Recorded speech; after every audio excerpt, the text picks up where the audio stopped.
একটা রাত বদলে দিয়েছিল সবকিছু, এবার সেই অন্ধকারে ফিরে আসছে আরো ভয়ঙ্কর। নিশ্চয়ই আপনাদের কিল মুভির কথা মনে আছে। যদি ভবনের প্রথম অংশটা ভয়ঙ্কর ছিল, তাহলে সিকুয়াল আপনার ধারণা বদলে দেবে। রক্ত, প্রতিশোধ আর নির্মম অ্যাকশন। কিলের এই সিকুয়াল বলিউডকে নতুন লেভেলে নিয়ে যাবে।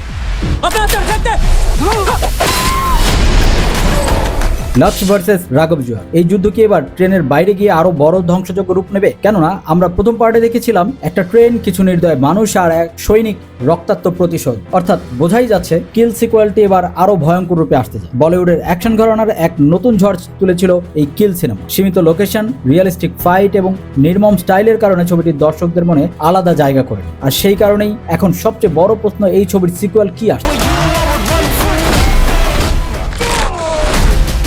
যদি আসে তাহলে লক্স এবং রাঘব জোয়াল আবার কেমন ধামাকা দেখাতে যাচ্ছে। প্রথম ছবিতে আমরা দেখেছিলাম এক ট্রেনের ভিতরে টান টান থ্রিল আর বেঁচে থাকার লড়াই। লক্সের চরিত্র অমৃত ছিল একেবারে র এবং নির্দয়, যেখানে রাঘব জোয়ালের ভিলেন চরিত্র ফানি দর্শকদের চমকে দিয়েছিল। তার অভিনয়ের কোল্ড ব্লাডেড এক্সপ্রেশন এতটাই বাস্তব ছিল যে অনেকেই তাকে বলিউডের নতুন এজের ভিলেন হিসেবে দেখতে শুরু করে। তাই সিকুয়াল তাদের দ্বন্দ্ব আরো বাড়িয়ে পরিসরের দিকে, বড় পরিসরের দিকে নিয়ে যায়।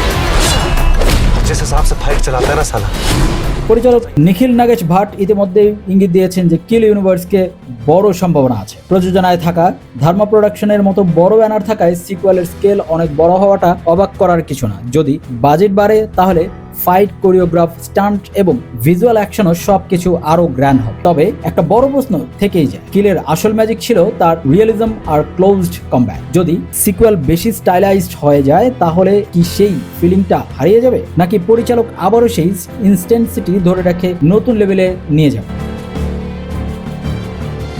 এটাই এখন সবচেয়ে বড় প্রশ্নের বিষয় এবং ফ্যানদের সবচেয়ে বড় কৌতূহল। সর্বশেষ বলা যায়, সিকুয়াল যদি সত্যিই তৈরি হয় তাহলে এটা শুধু একটা সিনেমা হবে না, এটা হতে পারে বলিউড অ্যাকশন জারের নতুন বেঞ্চমার্ক। লক্স এবং রাঘব জোয়ালের সেই ভয়ঙ্কর মুখোমুখি আবার দেখতে প্রস্তুত, কারণ যদি এই যুদ্ধ আবার শুরু হয় তাহলে এবার সেটা হবে আরো নির্মম এবং বড় আর একদমই আনপ্রেডিক্টেবল।